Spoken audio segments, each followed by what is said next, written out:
Les voix festivalières, ce sont les voix des publics du Festival d'Avignon et de ceux qui les observent. Il y a les données statistiques, bien sûr, mais il y a la chair des spectateurs et le grain de leur voix. Vous vous apprêtez à les entendre, ces voix de festivaliers ordinaires et extraordinaires, par l'entremise de textes qu'ils ont écrits ou qui les décrivent.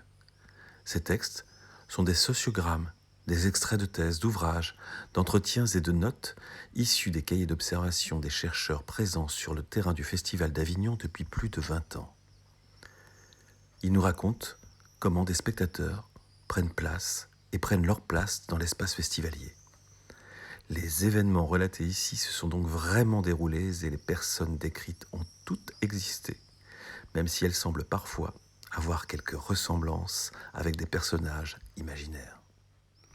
Aujourd'hui, Pascal Kaiser lit un sociogramme écrit par Emmanuel Etis et Jean-Louis Fabiani, paru dans le quotidien Libération en 1996, L'Expert.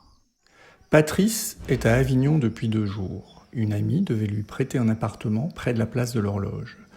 Quand il est arrivé dans le studio, il est tombé sur un type qui était déjà installé avec sa copine et qui s'est annoncé comme pigiste alibé chargé de couvrir le off. Rien de très clair. Tout étant complet, il s'est rabattu sur l'hôtel Les Baladins, 1 étoile, situé dans une zone industrielle à 10 km du théâtre des opérations. Il partage des taxis quand il peut avec un compagnon d'infortune, un permanent du Parti socialiste chargé de piloter des élus locaux dans le festival et d'organiser un débat sur les financements croisés auxquels doivent participer entre autres le maire de Saint-Nazaire et une sociologue belge, Nathalie Elmix.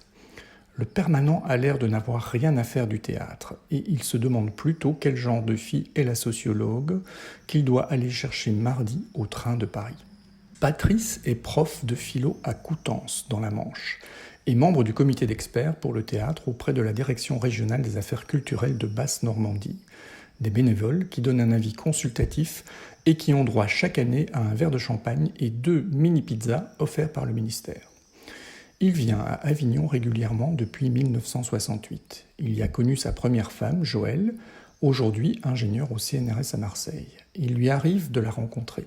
Elle assiste chaque année à 2 ou 3 spectacles, toujours dans la cour d'honneur. Patrice est un spectateur professionnel. Il voit jusqu'à 150 spectacles par an. Mais il n'est pas un professionnel du théâtre. Il n'a pas vraiment de relation suivie avec les metteurs en scène, les acteurs et les critiques. Il a adressé un bref salut à Éric Vignier, qui est venu l'hiver dernier présenter l'Illusion comique à Caen. Il a pris un pot avec Olivier Schmitt, qui avait animé un débat sur les impasses de la critique il y a 2 ans dans son lycée, mais rien de plus. La carrière de spectateur de Patrice est indissociable de l'histoire du théâtre public depuis 30 ans. Il a été un des premiers spectateurs des Bains mis en scène par Vitesse à Caen. Il vient à Paris chaque semaine, où vit sa petite amie du moment, une Allemande, qui traduit les œuvres de Passeron, voire 2 ou 3 pièces. Il a des carnets à couverture rouge sur lesquels il note ses impressions. Il est très organisé, à part la foirade du studio, et ses choix sont en général longuement mûris. Avignon, dit-il sans emphase, reste un moment fort de sa vie.